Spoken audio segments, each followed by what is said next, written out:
Evil forces unite in Davos once again. Check it out. They don't bother with going on the turny, car-sick Swiss Alps roads. They fly private jets to this private airstrip about an hour and a half, 15 minutes away from Davos. And then many of them take a helicopter from here for that last leg of the journey. God forbid they share the highway with the peasants. Welcome back to the JP Reacts channel, my beautiful freedom-loving friend, where we like to call out the lies, hypocrisy, and corruption of tyrants and Satan. Hello, here we are at Davos. Shine the light of awareness on woke absurdities and highlight the amazing work of other freedom fighters. Now, it's kind of like the tyrannical Olympics once again. It's unfortunately not held every 4 years. It is held every year, same location, Davos, mother effing Switzerland. It's the World Economic Forum. Da-na-na-na-na. We love it. Evil unites to figure out how to control your life to protect you. We don't want protection. It feels like enslavement. You're going to have protection and you're going to like it. Now, I want to hit some highlights of the initial kickoff of Davos. Of course, we've got climate change lecture, hypocrisy on their private jets. We've got new warnings about misinformation.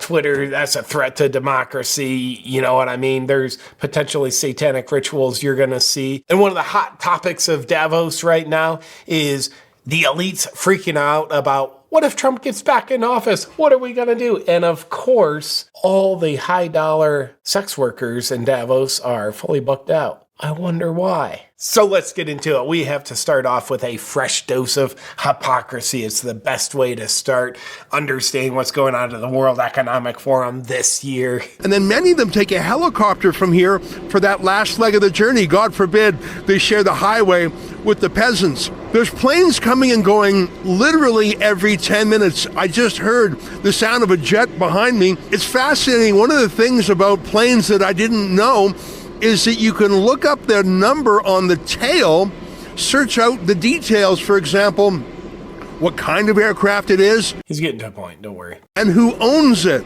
And there's even an app where you can track jets as they come and go. This is a fairly small airstrip. It's a private airstrip. I think it's used for commercial business. There's some industry in the area and for people flying in to go skiing in the Alps. But this 1 week of the World Economic Forum is the busiest week by far for this little airstrip. For people who want to lecture you about lowering your carbon footprint. Let's hear more. And you see massive jets that you wouldn't normally. By the way, that is a big mother effing private jet. Look at that thing. That is massive for a private jet. A lot of private jets are almost uncomfortable to be in. Like you can't stand up fully and you see there's like a dozen windows of that. That is a massive private jet. Guess what, ladies and gentlemen? That don't run on good wishes and solar power. That runs on good, hard American fossil fuels that are probably mined in the Middle East, and wars are started to try to get that oil. But that's what these things run on. A lot of fossil fuels. And by the way, one time for a trip, I priced out, hey, what would it take to fly private from Texas to Florida? I was ignorant. I'm like, maybe I want to do that. How much would that cost? $25,000. Dear God. And like there is so much fuel costs is one of the reasons why it's so expensive, and it's like one of the most luxurious things you can do. So that's why it's so expensive, but it takes many, many, many tens of thousands of dollars of fuel to move these things, let alone for these reptilian elites flying overseas to get to Davos. Needless to say, on that occasion, I flew commercial, as I do all other occasions. Well, you see, it's so busy, it's such an important part of their business that the website of the airport has its own special menu bar just for the World Economic Forum. You could read it yourself. That's great. The carbon emission reduction specialist, a special section on the website so they can understand where to fly in their gas guzzling machines. Not many people like to lecture you and I about climate and carbon emissions more than Davos gold medalist John Kerry. What did he ever do? I don't know why we know his name. He ran for president once, lost by more than Joe Biden usually loses by. Difference is John Kerry wasn't awarded the win. But nonetheless, John Kerry, famous for flying a private jet while lecturing about reducing carbon emissions. He was confronted in Davos just recently during this World Economic Forum, and Mr. Kerry was not keen on answering his questions about flying on a private jet while preaching about reducing carbon. Let's take a look. And there's a little Fox News intro. I think it's relevant, so we'll keep it in. Things got a little heated.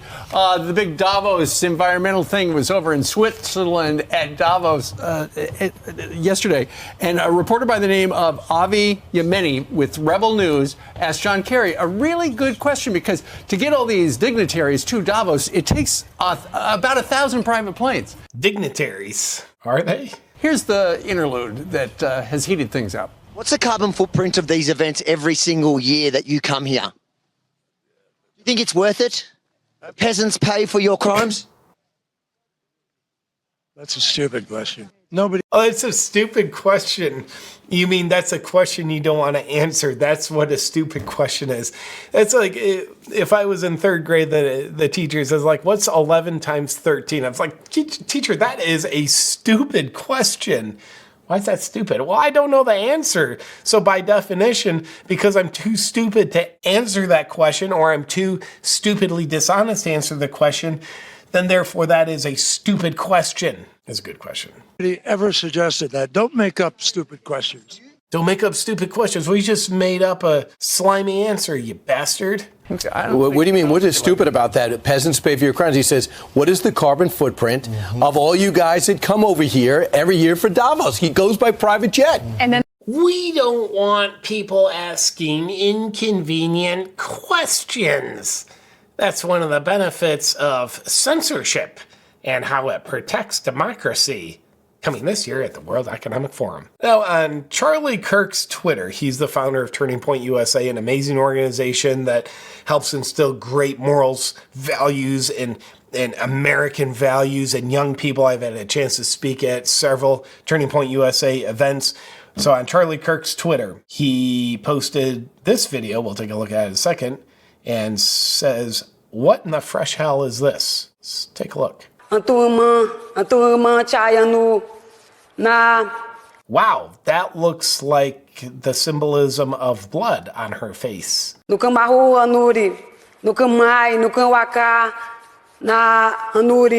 you might be saying, well, JP, I think you're being a little too Christopher Columbus-ish right now.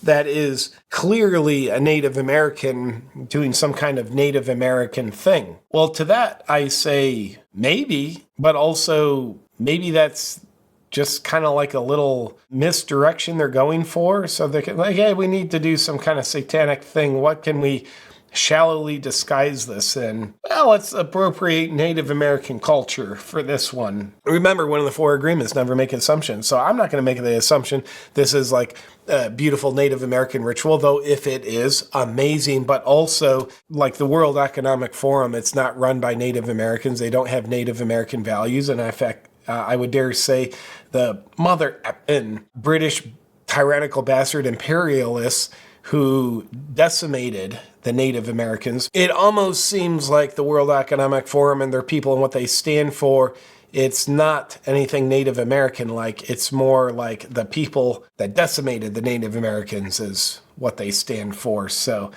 I don't think the WEF is too concerned about honoring any culture other than honoring the destruction of all culture. Now get this from a Twitter user, B. Gates is a psycho. It's a pretty good username. WEF speaker states that farming and fishing equate to ecocide. Cool. I guess it also equates to, well, if we do it your way, that equates to starvation, which is genocide of people. Farming and fishing equate to ecocide. She demands they are both criminalized. These elites almost certainly have stock in Bill Gates' fake meat and insect farm startups. Once again, these people are absolutely insane. So, hunting, gathering.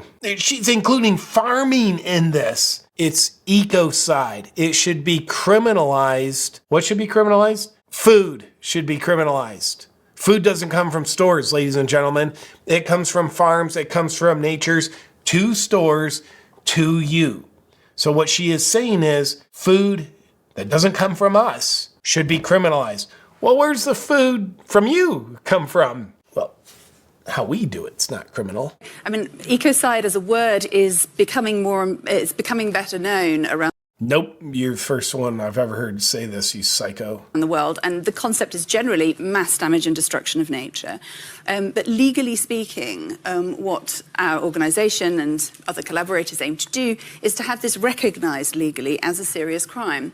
Because one of the issues that sort of pervades all of this discussion is that we have a kind of cultural, very ingrained habit of not taking damage to nature as seriously as we take damage to people and property. And that, I mean, you know, if you're campaigning for human rights, at least you know mass murder, torture, all of these things are serious crimes. But there's no equivalent in the environmental space. And so, you know, unlike a... Don't walk on the grass. You are mass murdering grass blades. You're the same thing as Jeffrey Dahmer if you do that. An international crime like genocide that involves a specific intent. With ecocide, what we see is actually what people are trying to do, what businesses are trying to do is make money, is farm, is fish, is do all of these things that are, producing energy and so on. Businesses who farm and fish. Got it.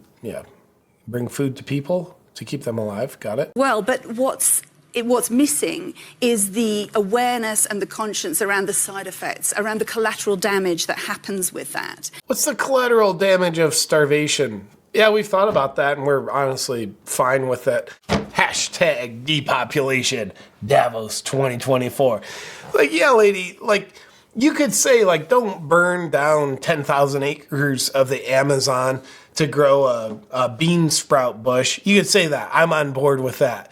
But when you're talking in these general terms to get consent and buy-in on this slippery slope that you're trying to lead people down as though you're a ski instructor, taking people down a cliff to their own demise in the name of the greater good, I'm gonna not be on board with you with that one, lady, in spite of your charming British accent. But you don't fool me. Well, wait, there's more, and there's something hilarious coming up I'll get to in just a minute. I'm not going to show you this whole video just because it's like few words say more than a lot of rambling words.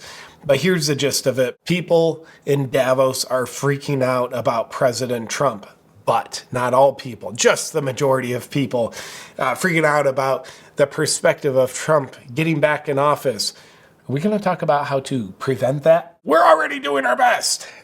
So Twitter account, Simon Atiba.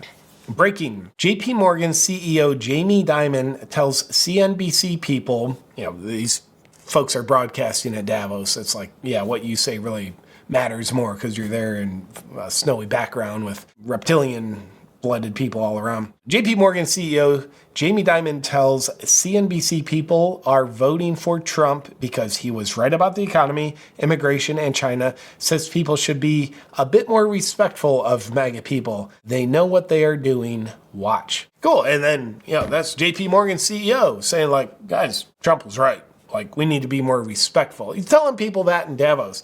And by the way, Elon Musk here commenting on that post. Jamie Dimon says it well. Interesting. Then you can see a little into the mainstream CNBC.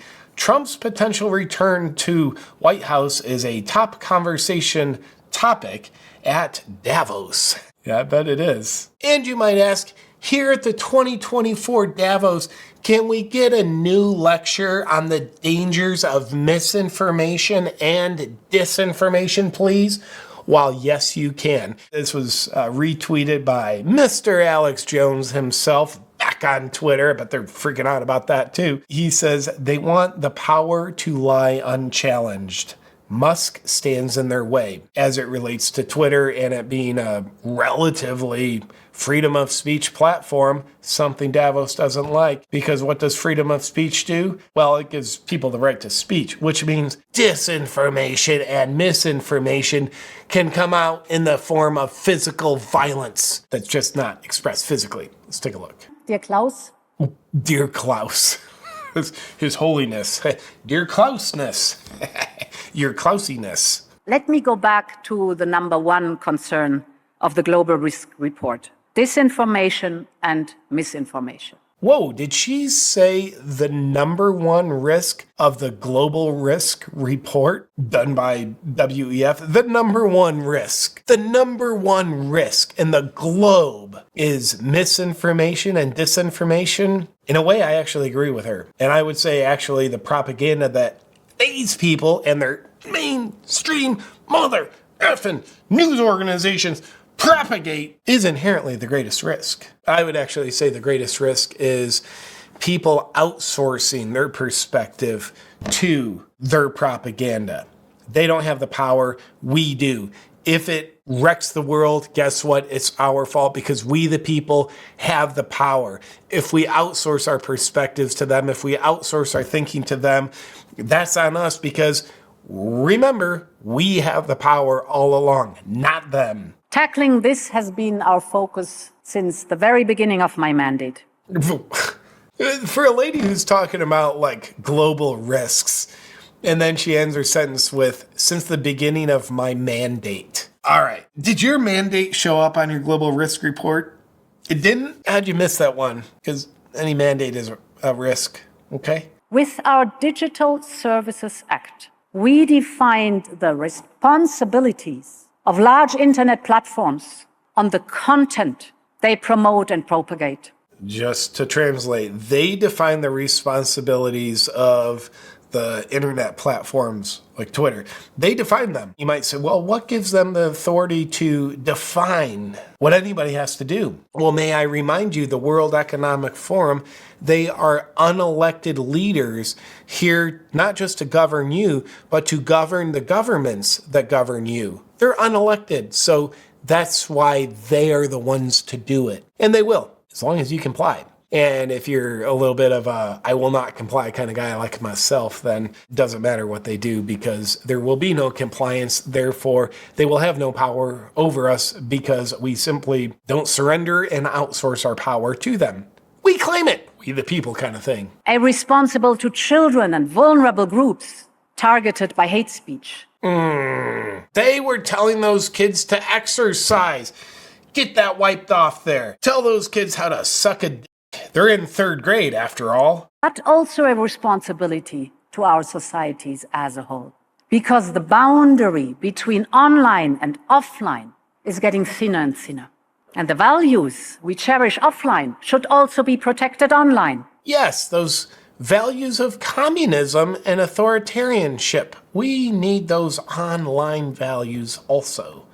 And this is even more important in this new era of generative AI.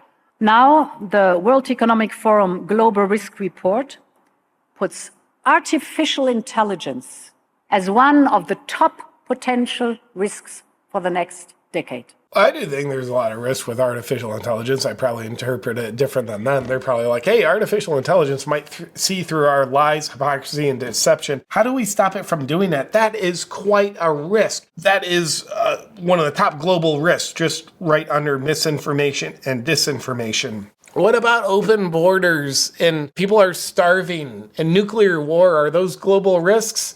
No, those are strategies we're doing. Those aren't risks. Those are strategies. What about a pandemic? It's another strategy, okay? So there's no risk there. We're in control of it. And this from the World Economic Forum, it is hilarious. Spoiler alert, I would say it's a 99% chance parody. A well done parody, but we can't not show it. Here it is. And so yesterday I stood on this stage and said some things that I should not have said. And see, he's got a black eye. This parody. But we all deserve a second chance. So I would like to apologize to absolutely no one. None of you were elected to show us how we should live our lives. All of you motherfuckers took your private jets to show up to this meeting, so don't lecture us about the environment. I ain't eating bugs, you can eat these nuts, and once again, you and your fake climate agenda can go fuck. Well done to them. That was very well done. But of course, we have to conclude this video talking about something that we talk about every year with Davos, and that is the dark Davos, which is everything about it. But specifically, all the high dollar sex workers that get fully booked out at Davos and all the high dollar sex workers who aren't in Davos but fly into the event because it's good for their business. So these elites fly in on their private jets because they can't stand carbon emissions to lecture you about how growing food and hunting and farming, that should be criminalized. They have such good morals and values. They lecture you about those, and they have hookers at night because their wives are at home. And here's a ZeroHedge.com article. Dark Davos escort services completely booked as World Economic Forum begins. And you can see a lot of them are $2,500 per night hookers. I don't know. Is that in Hunter Biden's price range? Is that cheap for a Hunter Biden hooker? Is that a good deal? I would think these ladies could actually get a lot more money from these hooligans than that. They're flying in on private jet. If they're spending probably $100 grand just in jet fuel costs, plane operating expenses to get there, man, I think these ladies should be charging more. But that's just what I think.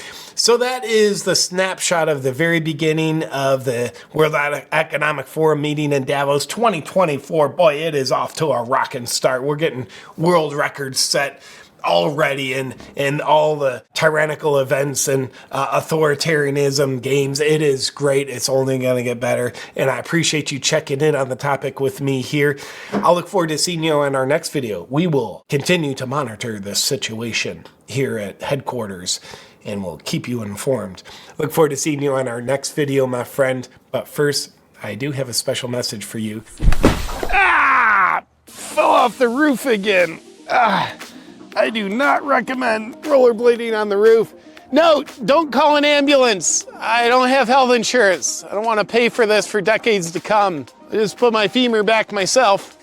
Do you ever worry that health insurance is just a scam, but you're also too scared to live without it in case of an accident? Hi, I'm inside now, and clinical research has proven that health insurance sucks. You pay a bunch of money every month, and then you have to hope that they pay if you have an injury. I've had experiences dislocating my shoulder, have to go to the emergency room, and afterwards, they just refuse to pay, even though I paid in every month. And the amount that you have to pay every month for your premium is based on people who are lazy, sit around eating chocolate chip cookies all day watching The Young and the Restless. Of course, they're probably gonna have higher medical bills than you, but you still have to pay for them. But Crowd Health is different.